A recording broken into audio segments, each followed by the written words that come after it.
Actúa en Derecho es un programa con objetivo social que investiga los casos y los pone a discusión delante de profesionales especialistas. En ningún momento el Canal TRO se compromete a prestar el servicio profesional de tipo legal que el caso requiera.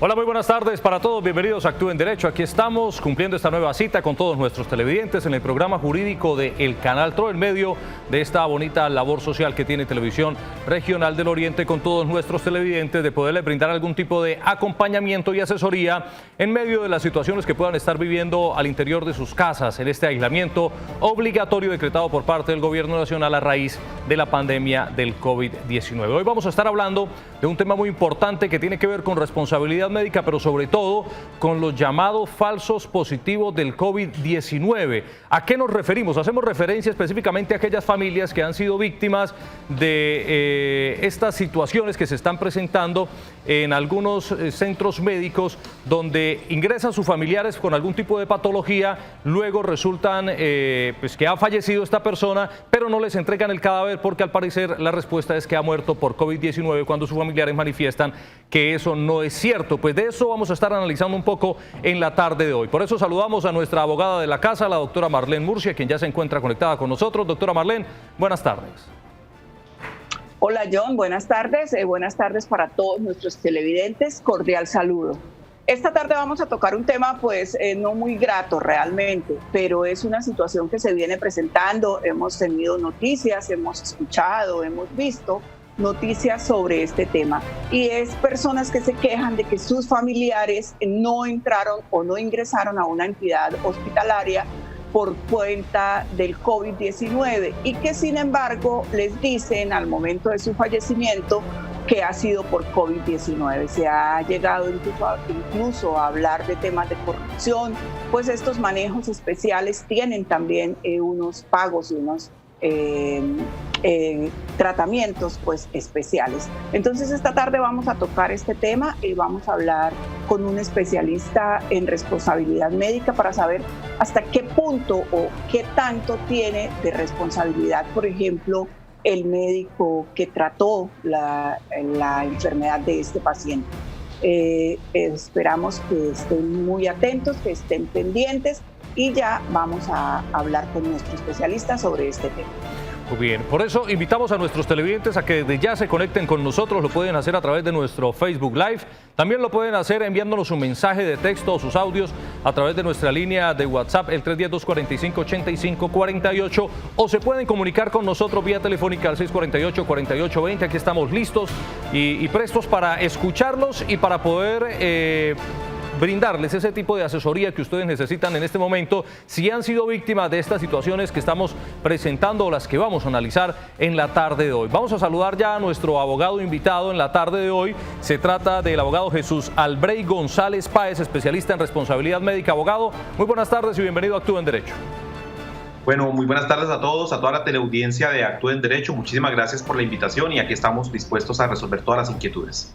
Bueno, son muchas las familias, abogado y doctora Marlene, pues que en medio de esta situación de la pandemia por el COVID-19 han mostrado su inconformismo, su preocupación, su molestia por lo que ha pasado con sus familiares que infortunadamente han muerto en medio de la pandemia, pero que según ellos pues no estaban contagiados del COVID-19, y al sitio donde ingresaron, donde finalmente pues perdieron la vida o fallecieron a causas naturales, pues les dicen que su familiar ha muerto por COVID-19 y no les entregan el cadáver, se los entregan a veces ya cremado. Bueno, es un protocolo muy diferente y una cosa que realmente ahonda aún más el dolor de las familias. Abogado, en este caso, ¿qué pueden hacer estas familias que se sientan víctimas de estas situaciones, como ellos mismos lo han determinado, los falsos positivos del COVID-19 o de las muertes del COVID-19 en Colombia? Sí, bueno, muchas gracias por la pregunta, y es importante precisar que nos estamos enfrentando en este momento a una pandemia de la cual no tenemos sino la poca evidencia científica que se ha logrado recoger en estos meses en los que nos hemos visto aislados y en los que la ciencia ha tratado de avanzar con los recursos que tiene disponibles. Entonces, de alguna manera, tener claridad en el conocimiento de la enfermedad pues no es posible en este momento. Por lo tanto, lo que se hace es tratar de trabajar desde los principios generales de protección del interés público, protección de la salubridad pública y con fundamento en ello se han expedido una serie de normas tendientes precisamente a tensionar esos derechos que existen entre pacientes, entre cuerpo médico y entre políticas públicas. Entonces, decir en este momento que las personas pueden hacer algo, tendríamos que analizarlo desde la óptica de la normatividad y de la vigencia actual de la norma. ¿Qué dice la norma? ¿Qué se ha dicho la norma en referencia al manejo de cadáveres? El Ministerio de Salud expidió el protocolo para el manejo de cadáveres con sospecha o con casos confirmados de la COVID-19 y básicamente leo textualmente lo siguiente, dice: la disposición final de cadáveres de personas fallecidas por COVID-19 se hará preferiblemente por cremación. Digamos que hay un primer criterio de identificación y hay una prioridad, y es que preferiblemente tiene que ser por cremación. Esto es lo que de alguna manera está recomendando el protocolo. Entonces, es bien importante tener presente que entendemos que hay unos derechos de los pacientes, entendemos también que hay unos derechos de las víctimas, hay lo que se conoce dentro del derecho médico y dentro de los aspectos bioéticos del derecho, como ese derecho al adiós, ese derecho a despedir a esa persona y ese derecho a que obviamente se preserve esa voluntad. Pero en este momento esos derechos entran en tensión con un principio de protección de interés general, con un principio de protección de salubridad pública, y es en ese momento donde se tienen que tomar decisiones. Es ahí donde el cuerpo médico, el cuerpo científico, las autoridades públicas tienen que tomar decisiones frente al caso. Obviamente, tener un cadáver con un diagnóstico confirmado o con un diagnóstico probable o de sospecha, pues claramente genera un riesgo de orden sanitario, y por eso digamos que desde el punto de vista de las autoridades públicas se ha tratado de manejarlo como un protocolo donde preferiblemente sea la cremación la primera alternativa. Entonces, ¿qué pueden hacer los pacientes? El primer derecho... Perdón, sí hemos leído el protocolo y conocemos el protocolo, digamos, pues lo que dice el Ministerio de Salud. Sí. Pero el tema aquí, digamos, para las personas que se sienten víctimas, estamos enfocados pues en el tema de las personas que se sienten víctimas de esta situación. La idea es como decirles, bueno, ¿usted qué puede hacer? En un primer momento, cuando usted cree que su familiar no murió de esto, ¿dónde se puede quejar? Las personas quieren, digamos, quejarse, las personas quieren ser oídas, las personas quieren que les presten atención. Yo sé y sabemos que aparte, al otro lado, pues está todo el tema del protocolo médico. Pero, ¿qué pueden hacer las personas que creen o que saben que su familiar no falleció de COVID-19? Bueno, todas las respuestas que se den en torno a este tema, de alguna manera tienen que ver con la posición que uno haya venido sosteniendo durante su tema. Insisto, yo creo que los pacientes tienen unos derechos, pero esos derechos se tensionan. ¿Qué hace una persona? ¿Cuál es el primer derecho que tiene la persona? Digámoslo en ese sentido. Es el derecho de información. Es el derecho a claridad en la información. Hay un tema dentro del protocolo que se conoce como la autopsia verbal. ¿Qué es la autopsia verbal? Es esa información que recoge el médico cuando estamos hablando de un caso sospechoso, más no confirmado. Es esa información que recoge el médico tendiente a establecer un nexo que permita identificar si esa persona tenía un alto riesgo de haber fallecido por COVID-19. En ese caso, el protocolo dicta la cremación. Las personas, claro, seguramente el dolor es entendible, uno se puede colocar en una situación personal absolutamente entendible, pero digamos, pensar en este momento que hay una responsabilidad o que hay una violación de los derechos de los pacientes en referencia a darle prioridad a ese protocolo, consideramos que no, consideramos que se debe tensionar el derecho, consideramos que hay un dolor en este momento y es claro y eso debe ser respetado, pero de alguna manera también hay que entender que en este caso ese protocolo de alguna manera tiene una aplicabilidad. Ahora, toda persona tiene derecho dentro de los derechos de los pacientes que están contenidos en la ley estatutaria. El artículo 10 de la ley 1751 establece unos derechos de los pacientes. un derecho al consentimiento informado, otro derecho a tener información por los canales oficiales de las entidades. Lo que no podemos permitir es que no haya información hacia los familiares, que no haya una explicación hacia los familiares. Eso no lo podemos permitir. Es decir, que una clínica entre a tomar una decisión de ordenar que se inicie un protocolo de manejo de cadáveres por cremación y que inmediatamente llegue la Secretaría de Salud o llegue la funeraria e inicie el protocolo sin que el familiar esté debidamente informado, sin que se le haya explicado, pues claramente es una violación a su derecho de información. Es un derecho contenido dentro de la ley estatutaria y un derecho que se tienen los pacientes. Pero una vez la persona haya sido informada y se le hayan explicado los antecedentes, entonces el protocolo va. Lo que se puede hacer es un análisis posterior en referencia a si esa información fue idónea, oportuna, confiable, cierta, o si definitivamente hay falencias en esa información. Y ahí nacerá una reclamación diferente, que es una violación a ese derecho que se tiene de información. Bien, abogado, vamos a comenzar a recibir las llamadas de nuestros televidentes que tal vez pues tienen preguntas o que quieran opinar con respecto a nuestro tema del día. Saludamos a Ricardo a esta hora que está comunicado con nosotros a través del 648-4820. Ricardo, buenas tardes. John, y buenas tardes para la doctora Marlene y el doctor que está invitado. Quiero, aparte de hacer una pregunta, un comentario. Escuché por el canal TRO hace como un mes o algo menos al director, no sé si de la Foscal o del Hospital Internacional, no recuerdo porque ya fue hace tiempo. El hombre terminó diciendo esta frase: nos va a tocar pedirle al gobierno que también nos dé aportes porque esperábamos gran cantidad de pacientes y no han llegado. De donde se vea, esto es un negocio. ¿Es verdad que están pagando 30 millones de pesos por cada paciente de COVID? Esa es mi primera inquietud. Lo otro, cuando una persona muere así, van a ir y le hacen la cremación, ¿el familiar tiene que pagar todo eso o el Estado cubre eso? Les agradezco mucho la información. Buena tarde. A usted, Ricardo, muy buena tarde y muchas gracias por comunicarse con nosotros. Bueno, abogado, hay una pregunta que tal vez era lo que las personas, la gran mayoría, estaban esperando, si es cierto o no que se beneficiarían los centros médicos, los hospitales, las clínicas, por pacientes por COVID. Y él hace una pregunta muy concreta, si es cierto que esa cantidad de dinero se estaría pagando por un paciente reportado por COVID. Ok, muy bien. Muy pertinente la pregunta porque es absolutamente importante clarificarle todo esto a la opinión pública. Desde el plano de vista personal conozco el sistema en sus diferentes dimensiones, desde el aseguramiento, la prestación de servicios y la intervención estatal. No conozco una tarifa que se haya establecido para pagar sobre pacientes o sobre fallecidos. No es cierto. Las tarifas que se cancelan dentro de los centros médicos y dentro de los centros asistenciales son las tarifas definidas por el gobierno frente al momento de atención. Es decir, la estancia de ese paciente en la unidad de cuidados intensivos claramente va a tener un costo y es un costo que siempre ha estado. No es un costo que sea diferente, que haya aumentado o que de alguna manera sea diferencial en referencia a ser un paciente con la COVID-19. Es de alguna manera el mismo costo que siempre se ha manejado.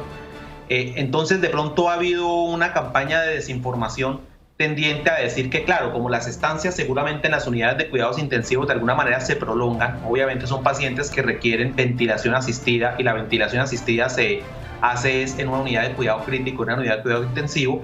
Entonces de alguna manera se ha tratado de ver como un negocio, pero no es así. O sea, usted analice y póngase en la situación de una persona que requiere ventilación asistida. Usted tiene que internarla en una unidad de cuidados intensivos. Usted no puede no internarla habiendo disponibilidad y si la persona está con posibilidades de sobrevivir y dura 14, 15, 20 días, 30 días con ventilación asistida, pues son 20, 30 días que se van a generar costos de las unidades de cuidados intensivos.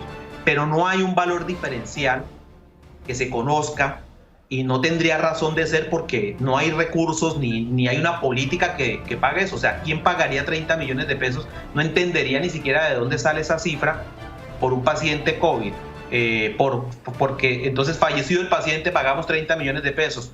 No opera así y si en alguna manera existiera o se manejara algo de esa manera, claramente sería absolutamente ilegal y estaríamos hablando inclusive ya de una conducta delictiva.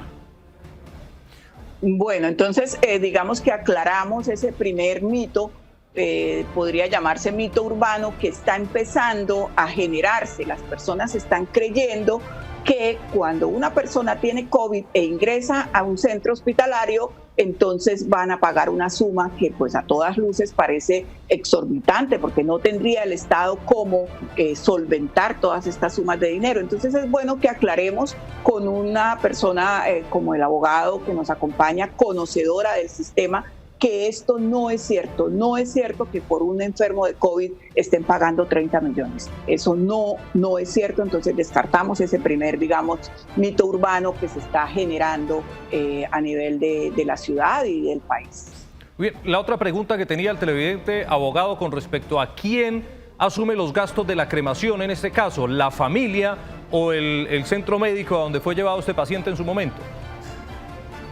Bueno, los costos médicos, los costos de atención en referencia a los gastos funerarios, pues de alguna manera siempre han estado dentro del débito de la familia, ¿no es cierto?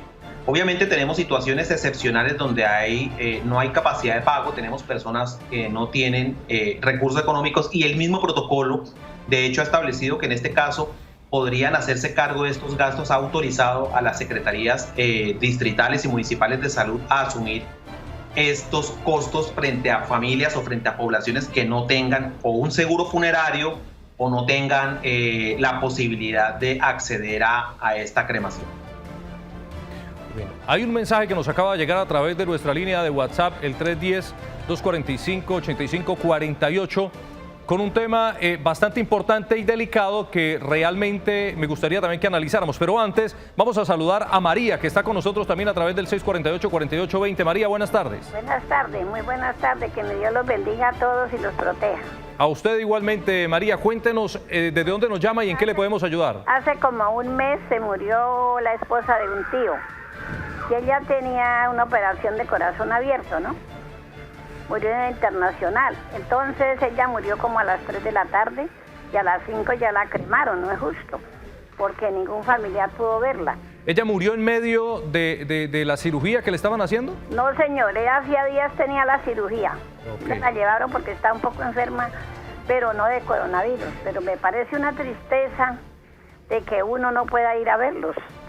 Y una vez la cremaron, ni los hijos pudieron ir. No, eso no es justo. ¿Pero a ustedes les confirmaron que había muerto por COVID-19?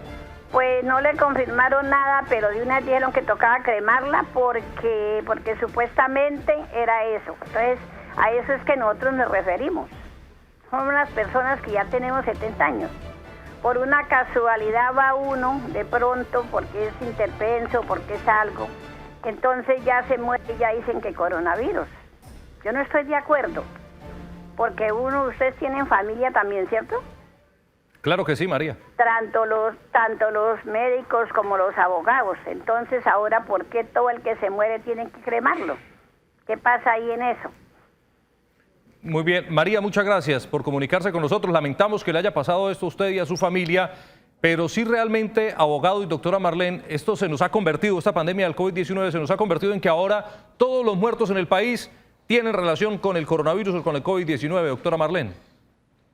Pues en el protocolo que expidió el ministerio habla específicamente de los cadáveres que se creman, son los muertos por coronavirus, por el COVID-19, por la enfermedad del COVID-19.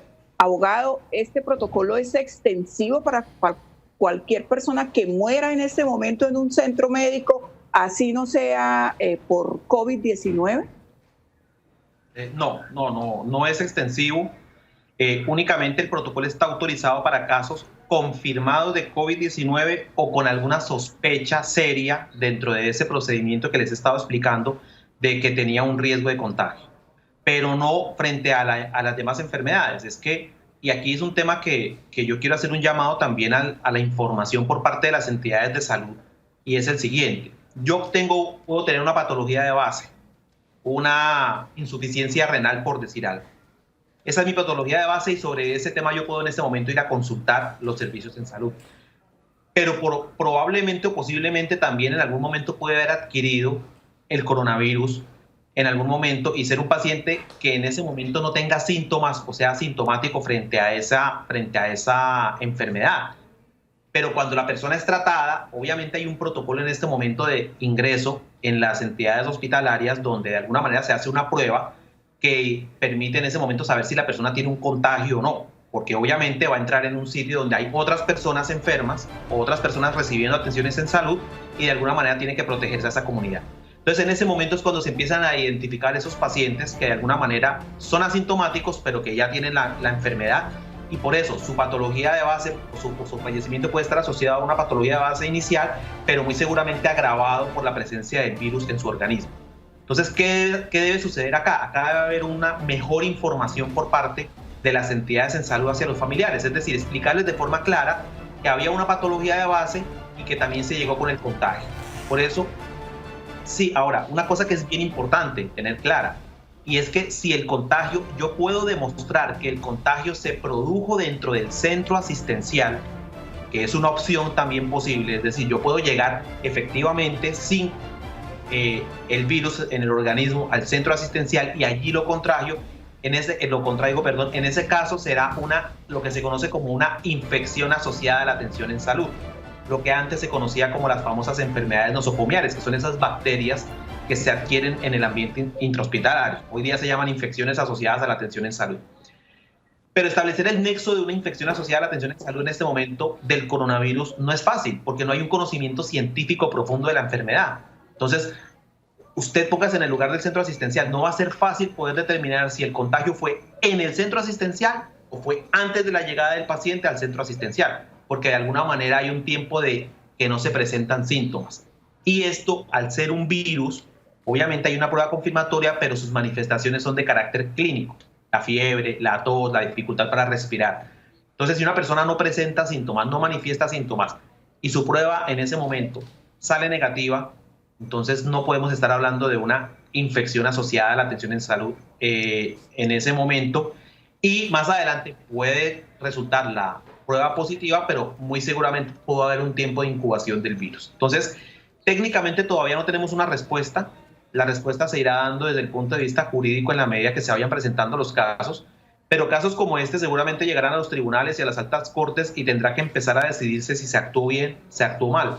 Porque ahora, una cosa es actuar en el momento de verdad cuando nos encontramos frente a la situación y otra es hacerlo de forma posterior cuando ya yo puedo hacer un análisis sosegado de cuál fue mi actuar y cuál fue mi diligencia dentro de un caso.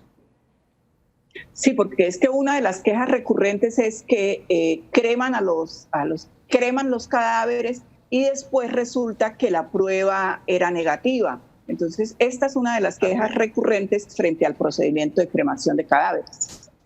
Así es, eso está sucediendo y lo que pasa es que como obviamente se le está dando prelación al protocolo frente a la sospecha, y ahí en ese caso hay una tensión de derechos fuerte. Porque obviamente la persona no tenía las condiciones, no tenía las características para haber sido tratado como un caso sospechoso y aún así se decidió por protocolo cremarlo. En ese caso hay una violación al derecho del paciente, inclusive al derecho de la persona que fallece, que en el momento en que fallece tiene unos derechos y tiene una voluntad anticipada. Acordémonos que dentro de todo este ejercicio, dentro de todo esto, yo tengo la posibilidad de establecer de forma anticipada qué quiero hacer cuando yo fallezca. De pronto quiero que me hagan un rito especial, de pronto quiero que tenga un procedimiento frente a mi familia, frente a ese derecho al adiós, y de alguna manera violar esa voluntad anticipada, que es un derecho del paciente, que está, digamos, dentro de los derechos de los pacientes, pues genera obviamente una tensión. Entonces habrá que revisar en el caso puntual si esa decisión de cremar ese paciente fue sopesada con los protocolos y con la realidad clínica que manifestaba ese paciente en ese momento. Muy bien, abogado, precisamente con este tema hay un mensaje que quiero que analicemos, que nos ha llegado a través de nuestra línea de WhatsApp, el 310-245-8548, donde el televidente nos opina lo siguiente, nos dice: están cremando los cadáveres, pero no sabemos por qué no los dejan ver. Puede ser por tráfico de órganos. Las empresas encargadas de la cremación deben tener una sala especial con todos los protocolos para que algún familiar pueda constatar que realmente es su familiar. Así hay tranquilidad por parte de los familiares. Bueno, es que todo esto se presta para estas inquietudes, para estas dudas, porque pues realmente pareciera muy extraño que decidiesen cremar un cadáver que a la familia no le constata realmente que se trate de su familiar, doctora Marlene. Sí, es que precisamente todo esto se está prestando. Claro que también existe pues un miedo colectivo y decía el abogado con toda la razón, aquí hay una tensión de derechos, ¿cierto? Entonces pareciera que los entes, las entidades, las clínicas, los hospitales se están curando en salud. ¿Y qué decidieron? No, vamos a cremar todos y así evitamos una posible propagación del virus. Entonces, se están definitivamente violentando algunos de los derechos de las personas familiares y de los mismos fallecidos, que como decía el abogado, uno tiene derecho en vida a escoger qué quiere que hagan con su cuerpo, la disposición final de su cuerpo una vez fallezca.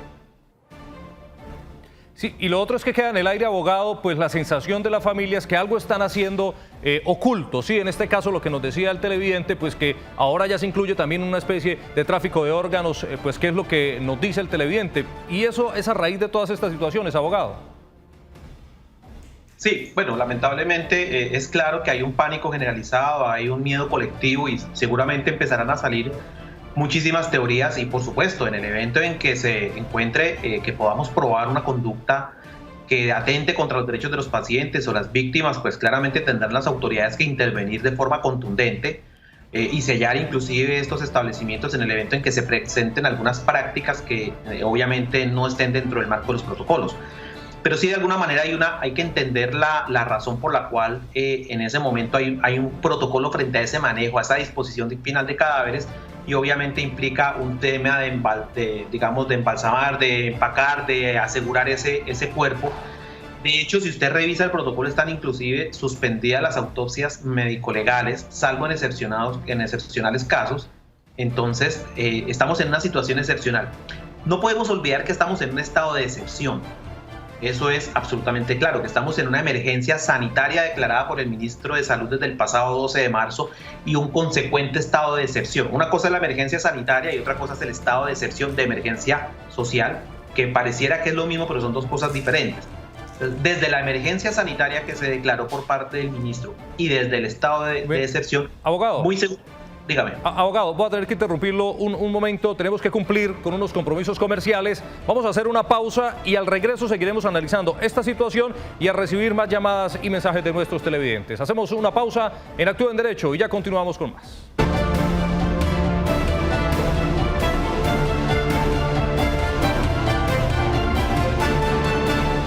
Gracias por continuar con nosotros. Seguimos con más de Actúa en Derecho hoy hablando acerca de las familias que han sido víctimas de la cremación de los cuerpos de sus familiares que han muerto en medio de esta pandemia y que les han dicho que murieron efectivamente por el COVID-19. Tenemos a Marta a través de nuestra línea telefónica al 648-4820. Marta, buenas tardes. Buenas tardes, John. ¿Desde dónde nos llama, Marta? Desde Bucarica. Bueno, cuéntenos cuál es su opinión con respecto al tema del día. Un caso que se está presentando con el tema es que resulta que mi nuera cumplió sus términos de embarazo, pero entró en un estado de eclampsia, con sus piecitos y todo inflamados y su tensión arterial altísima.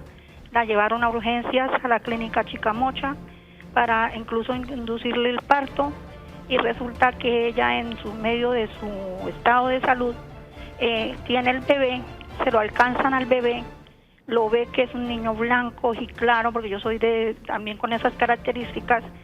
Incluso ya pensaba que no era de ella y se lo muestran que estaba vivo. Le tomaron una foto, ella le pidió el favor a la enfermera que por favor le tomara una foto para enviársela a mi hijo y efectivamente la enfermera le colaboró, entró a la UCI, ella no supo más. Resulta que después el niño nació el 4 de mayo, supuestamente a las horas el niño murió, a mi hijo le avisaron como 3-4 días después y le salieron con la historia de que el niño había sido cremado. Ni mi nuera ni el niño estaban con COVID y que era la orden según un decreto que no sé qué, y le entregaron las cenizas después, como a los 5 días tocó esperar para que entregaran el cajoncito de las cenizas. A mí este tema me tiene conmovida porque incluso yo el 22 de mayo lo voy a nombrar, no importa, no sé si los perjudique, pero estaba sentada viendo La Rosa de Guadalupe y era el mismo caso de mi nuera, pero con una niña, una bebé, y resulta que en la conciencia de ella, o lo que ella recordaba, que su bebé la había escuchado llorar, ella insistía insistió tanto que le dijo al esposo que mandaran las cenizas a analizar, y ese día 22 de mayo de RCN salió de que las cenizas al analizarlas eran de animal. Entonces yo estaba mirando que mi hija, y ella entró en una depresión que me tocó traerme las cositas del bebé. Ella no quiere que le pregunten nada, ella cada vez llora, no quiere ni que la visiten, ni que le hablen, ella está súper mal. Mi hijo también, supuestamente le iban a poner una denuncia, una fiscalía, no sé dónde, pero esto está como detenido, y yo no sé si a mí como abuela me permitan la historia de cuando ella estuvo allá y que me digan qué fue lo que pasó, porque yo de una mujer, como hubiera sido yo en mi caso, yo no me salgo de esa clínica por nada del mundo hasta que no me entreguen el cuerpecito, pero que me lo dejen ver o llamen a mi hija, por lo menos que llamaran a mi hijo. Entonces yo les pido el favor, que yo estoy pensando, porque también vi el caso del muchacho del BMX, de las Cordales, y también creo que fue en esa clínica, o sea, no sé qué está pasando, y lo que más me entristece es que en ese tema de la Rosa de Guadalupe había un tráfico de niños. Entonces no sé qué estará pasando. Marta, ¿en qué clínica me dice que ocurrió esto? De la Rosita.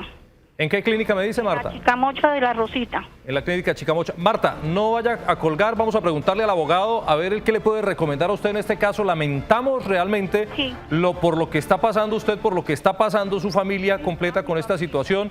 Pues realmente no alcanzamos a imaginarnos el dolor que usted puede estar sufriendo, pero desde acá recibo un abrazo solidario y fraterno de parte de Actúe en Derecho y de la familia Canal TRO. No vaya a colgar, vamos a preguntarle al abogado. Abogado, ¿qué le podemos decir a Marta con respecto a esta situación? Ella tendría derecho a que la clínica le muestre completamente la historia de su familiar y de lo que ocurrió realmente, que le expliquen realmente qué fue lo que ocurrió ese día.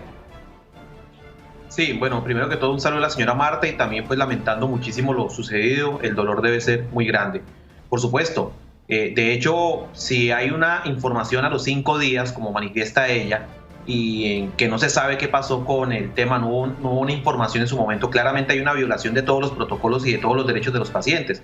Y por supuesto, ella como abuela del niño tiene todo el derecho a que le entreguen la información clínica. Recordemos que la información clínica tiene un carácter de reserva, pero esa reserva se levanta frente a los familiares del paciente que demuestren un interés legítimo. En este caso, ella como abuela tiene un interés legítimo en conocer el estado de salud y las causas que rodearon el fallecimiento del bebé, entonces tiene toda la posibilidad. Mi recomendación es que presente un derecho de petición dirigido a la entidad hospitalaria o a la clínica, específicamente solicitando toda la información contentiva de los registros de historia clínica de las atenciones en salud, tanto de la madre como del menor, en todas sus estancias: hospitalización, sala de parto, sala de recuperación y si fue trasladado a una unidad de cuidados intensivos, con las respectivas notas de enfermería y con todas las hojas que de alguna manera permitan determinar la evolución, con toda la evolución del caso.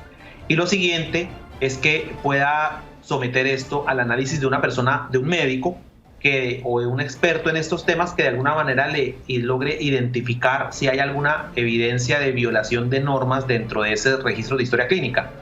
Y por último, si tienen ustedes evidencia o pruebas o con este hecho simplemente de que nos hayan informado 5 días después, por supuesto usted puede presentar un denuncio de carácter penal ante la Fiscalía General de la Nación y solicitarle de forma inmediata que inicie la investigación a determinar las causas que rodearon el fallecimiento del menor. Inclusive podría solicitar una prueba también tendiente a confirmar todos estos eventos desde el punto de vista genético, si usted le asalta la duda de que no haya sido el bebé.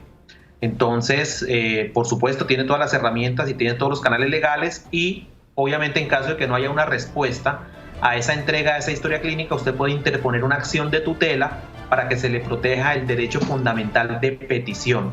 Recuerde que de conformidad con el Estatuto Antitrámites, la información contentiva en historia clínica debe ser entregada, ya no es dentro del término de respuesta al derecho de petición, que son de 10 a 15 días, sino dentro de los 5 días calendario siguiente, ni siquiera hábiles, calendarios. Si usted la pide un viernes, el martes tiene que estar entregada esa historia clínica.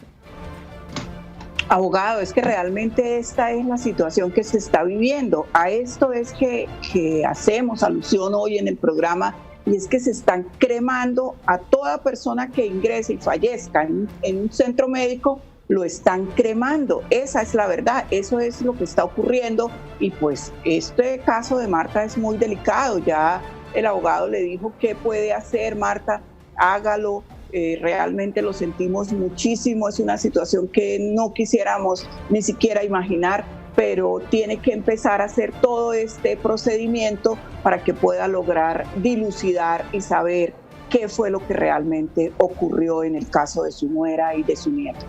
Bien, yo quiero pedirle el favor a Marta que nos regale y nos deje sus datos, Marta, allí con nuestro equipo de producción, y si alguno de nuestros abogados colaboradores estaría en la disposición de orientarle a usted cómo debe pasar este derecho de petición y cuál es el paso a seguir para que realmente pueda tener una respuesta usted y su familia por parte de la clínica, en este caso pues que se está viendo envuelta en esta situación que usted está pasando. Entonces le agradezco, Marta, por comunicarse con nosotros. Nuestro equipo de producción le va a tomar sus datos y estaremos atentos a poderle ayudar y colaborar con este tema que usted está pasando y este momento tan difícil para su familia. Seguimos recibiendo más mensajes que nos envían los televidentes a través de nuestra línea de WhatsApp con más casos que nos están presentando con este tema tan delicado que estamos tocando en la tarde de hoy. Nos dice: buenas tardes, doctor. ¿Es obligación la cremación de todos los muertos por el COVID-19 o hay que respetar las creencias religiosas de los familiares? Gracias y que Dios le bendiga. Nos saluda Benito Chaparro desde el municipio de Girón. Abogado, ¿qué le decimos a Benito? ¿Si es o no es obligación la cremación de todos los cadáveres? Sí, en este momento es obligación por protocolo. De alguna manera hay una tensión de derechos, como lo decía la doctora Marlene, y es claramente ese derecho a esa creencia religiosa, que es un derecho importante, es un derecho protegido por nuestra Constitución política, pero hay un interés en este momento que es un interés de salubridad pública que de alguna manera se torna superior en este caso. Es decir, recordemos que el interés general prima sobre ese interés individual, el interés colectivo sobre el particular. Entonces es claro que en este caso es absolutamente procedente, y seguramente habrán casos donde no, o sea, esto no son planillas o no son esquemas cuadriculados, todo depende de situaciones particulares. Si yo logro acreditarle al cuerpo médico que no es un caso sospechoso y que no tiene dentro del protocolo, tendrá que respetarse ese cadáver como no sospechoso y tendrá que entregárselo a los familiares para que le den sepultura dentro de su creencia religiosa necesaria. Muy bien, abogado, tenemos otra comunicación a través del 648-4820. Buenas tardes, ¿con quién hablamos? Con Rocío Zambrano. Rocío, ¿desde dónde nos llama? Desde Florida Blanca, Santander. Bueno, Rocío, cuéntenos, ¿cuál es su opinión con respecto al tema del día? Mire, mi consulta es la siguiente. Resulta que mi papá pues tenía unos asuntos de problemas de salud ya de tiempo atrás, ¿sí? El día 10 de Viernes Santo, él se nos presentó una dificultad y lo llevamos a la clínica Foscal y lo internaron porque él tenía problemas de diabetes, tenía problemas de la sangre y tenía problemas pulmonar, que era como una neumonía, que nos dijeron, pero era solo principios cuando le hicieron todas las pruebas esa vez. Entonces ellos le mandaron a hacer la prueba de COVID y les salió a los 3 días negativa. Incluso mi esposo fue el que los llevó a la clínica y ellos tuvieron los dos aislamiento, los dos, y a los dos le hicieron la prueba y salió negativa. Tan pronto salió negativa, le dieron de alta, lo sacaron de la clínica y nos dijeron que le compráramos, pues le solicitáramos a la EPS un poco de medicamentos que nunca pudimos lograrlos porque cuando la EPS es muy difícil, nos tocó comprar el medicamento muy costoso, pero bueno, lo hicimos. El día 26 de abril, mi papá presentó otra vez dificultades de lo mismo. Entonces yo misma fui y lo llevé a la clínica, esa vez era un domingo en la noche y con mucha dificultad me lo recibieron allá porque parecían como los médicos y los enfermeros en la clínica parecía como si fueran un ratoncito cuando se esconden. Eran escondidos y no me solucionaban, no me lo querían recibir. Eso fue una tragedia terrible para que me lo recibieran. No sé por qué ellos actúan de esa manera. De todas maneras, lo recibieron y ya más tarde, cuando salió casi a medianoche, cuando salió la doctora, la médica internista, ella me dijo que mi papá presentaba muchas dificultades, de lo mismo que ya lo habíamos internado anteriormente. Entonces, que pronto lo iban a entubar y que fuera hablando con la familia. Bueno, todo eso me lo dijo. Yo, bueno, esperé. A las 2:45 de la mañana nos dijeron que mi papá había fallecido. Le dije que si yo podía verlo, no me dejaron verlo. Inmediatamente yo llamé a una hermana, que era la que tenía lo de la funeraria, para que se acercara a hacer toda la vuelta, y no, que no nos dejaban verlo, que por protocolos, que porque de pronto, pero entonces lo que yo no entiendo, que tenían que hacerle nuevamente la prueba ya fallecido. Si él ya había tenido la prueba anteriormente que estaba negativa, y mi papá ya tenía esas dificultades de tiempo atrás, incluso la funcionaria, la fiscal, nos amenazó que nos fuéramos de ahí, que nosotros no podíamos estar ahí, que porque la policía, que porque estábamos en cuarentena.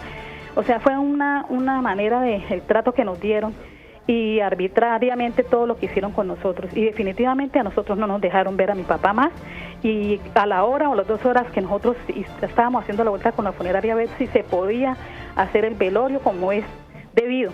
No, él nos dijo no, él ya está en cremación. O sea, a nosotros tampoco no nos dejaron ni verlo. Nos dijeron que la prueba que le habían hecho salía en 5 días.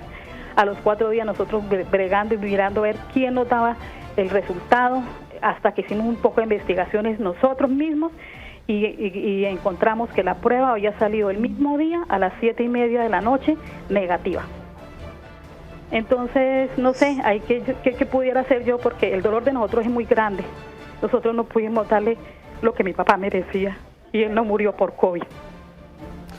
Rocío, reciba nuestro abrazo solidario. Lamentamos la situación que le ha pasado a usted con su señor padre. Entendemos que en medio de toda esta situación que vive el país y que vive el mundo entero por la pandemia del COVID-19, pues se siguen los protocolos de seguridad, pero realmente queda uno consternado, doctora Marlene, cuando escucha uno este tipo de relatos con una persona que ya se le había practicado la prueba, que había salido negativa, pero que sus familiares finalmente no pudieron tener ese último momento de despedirse al menos del cuerpo de su familiar, doctora Marlene. Sí, es que no sé, pareciera un exceso de cuidado, un exceso de celo, un exceso de precaución, pero primero están cremando, abogado, primero están cremando y después están haciendo la prueba o están entregando los resultados de la prueba. Esto no puede ser, esto no es un procedimiento normal, no es el procedimiento reglado.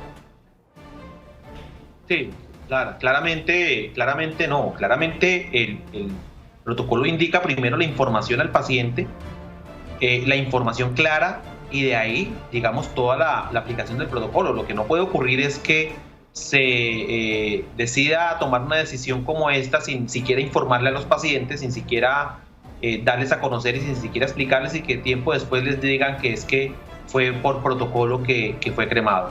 Obviamente habrá que revisar las circunstancias particulares, pues muy seguramente un caso lamentable asociado a una afección respiratoria, pero no todos los casos que están ingresando obviamente son COVID. Es decir, aquí los diagnósticos y las atenciones en salud, las enfermedades no se suspenden por la llegada de la COVID. Es decir, todas las enfermedades continúan su curso y tienen que seguir siendo tratadas. Entonces, de alguna manera también hay que hacer un llamado de responsabilidad, pues, por parte de todas las entidades y de todos los actores del sector salud, a que tratemos de manejar esto dentro de la mejor prudencia. Yo entiendo que se hace lo que se puede. Yo no me cabe en la mente que un médico se alíe con otro para afectar a una persona o para afectar la vida de un paciente. No lo puede uno entender de esa manera. Pero pues obviamente que seguramente existirán casos aislados donde puedan darse situaciones de negligencia. Abogado, yo quería preguntarle, no sé si dentro de su conocimiento me pueda informar, ¿qué tanto tiene que ver el médico que trató al paciente en su último momento, digamos, o el que da la inicial autopsia verbal de la que habla el protocolo, con que lo cremen o no? ¿El médico autoriza la cremación, el médico ordena la cremación, o eso ya pasa a otra instancia y es en otra instancia, en otra dependencia, digamos, donde se decide cremarlo? Sí, la decisión es de carácter institucional, digámoslo así. Obviamente está soportada en el criterio del médico tratante, frente al... Porque es que cuando usted abre una historia clínica, usted tiene que consignar el diagnóstico de ingreso, sospechoso y confirmado. Es decir, posible, un ejemplo, una persona ingresa con síntomas. ¿Cuál va a ser su diagnóstico de ingreso? Posible COVID-19. Le hacen su prueba, se evidencia que no es una COVID-19, sino es una bronconeumonía que está iniciando. Entonces, diagnóstico definitivo de ingreso, bronconeumonía. Lo mismo en el diagnóstico de egreso. Entonces, el diagnóstico de egreso lo da claramente el médico tratante. Entonces, el médico tratante al consignar que es un caso sospechoso de COVID-19 de acuerdo a la sintomatología, inmediatamente eso ya se torna institucional porque la entidad está en la obligación de establecer el protocolo de manejo de cadáveres como sospechoso de COVID-19. Entonces, pero no es que el médico coloque en la historia clínica una recomendación de cremación, ¿no? Él simplemente coloca su diagnóstico desde la esfera médica y la institución con ese diagnóstico toma una decisión de carácter institucional. Muy bien, abogado, vamos a invitarlo a usted, a la doctora Marlene, a los televidentes, a que hagamos una nueva pausa comercial aquí en Actúa en Derecho y al regreso seguiremos conociendo más casos de nuestros televidentes con el tema del día de hoy, el tema de la cremación de los cadáveres presuntamente por COVID-19. Ya continuamos.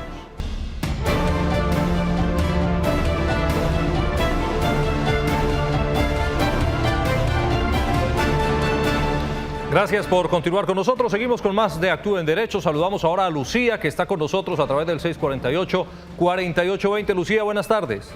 Muy buenas tardes. Agradeciéndoles de antemano por toda esta información que nos están dando.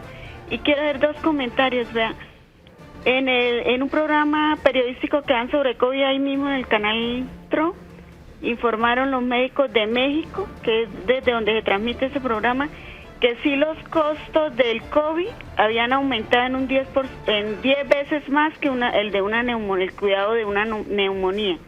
Y la pregunta que quiero hacer y el comentario también, ¿por qué habiendo tantos medios y tanta tecnología y cámaras para aliviar un poco el dolor de las personas que les creman los parientes o los familiares, no les toman una fotografía o un video para constatar y no dejar la incertidumbre si sí fue la persona, el familiar de ellos? Y si eso es ilegal, porque eso lo hacían cuando hay la medicina forense, cuando hay un asesinato. O sea, lo digo porque nos sucedió en la familia. Se toman fotos y a uno no le dejan ver el cadáver, pero sí en un computador le muestran las fotos para constatar que es el familiar. Gracias, muy amable. A usted, Lucía, muchas gracias por llamarnos, por darnos su opinión con respecto al tema del día de hoy. Doctora Marlene, ¿sería una posible solución lo que propone Lucía con respecto a este tema de las muertes y las cremaciones? Pues realmente le confieso mi ignorancia total en este tema. Abogado, ¿esto está permitido? ¿Esto es posible? ¿Podría hacerse para dar, digamos, un poco de tranquilidad a los familiares?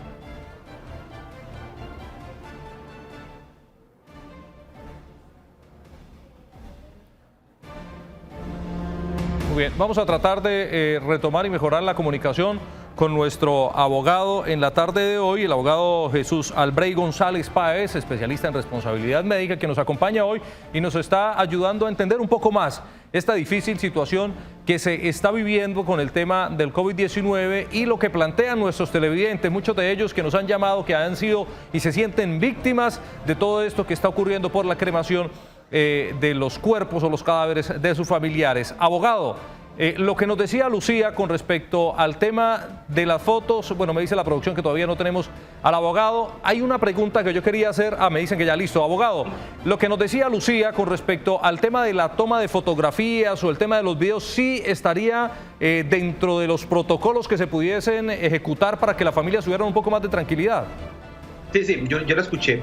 Le estaba comentando que dentro del protocolo de manejo de cadáveres precisamente hay una disposición que dice lo siguiente: realizar un croquis o esquema con la ubicación de los cadáveres, tanto para familiares como para autoridades.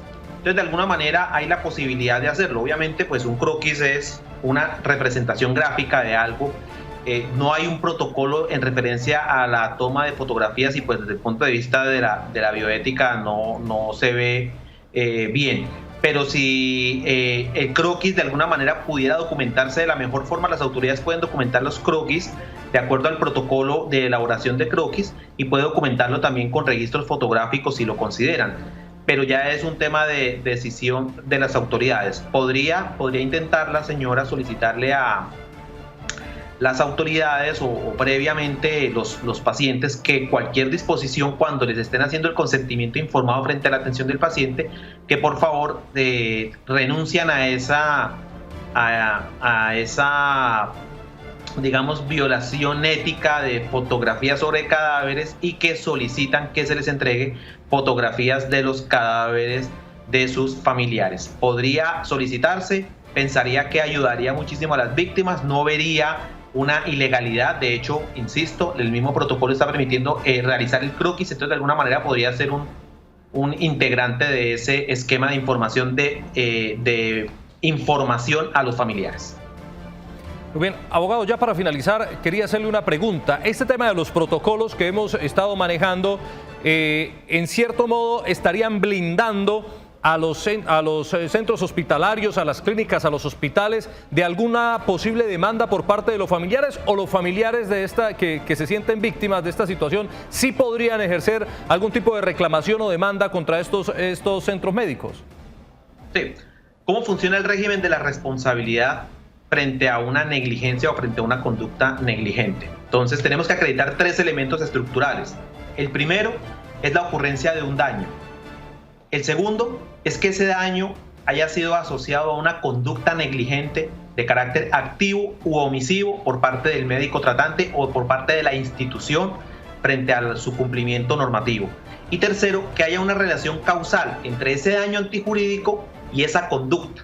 Por eso el régimen que se conoce o que se maneja dentro del derecho médico y sobre todo dentro de la responsabilidad civil es el régimen de culpa probada, es decir, yo tengo que probar la culpa. Obviamente también se conoce y se maneja lo que se conoce como la inversión de la carga de la prueba, la carga dinámica de la prueba, y es que el juez determinará quién está en mejores condiciones de probar qué, porque claramente quien está en mejor condición de probar la debida diligencia es la clínica más que el paciente de probar la negligencia.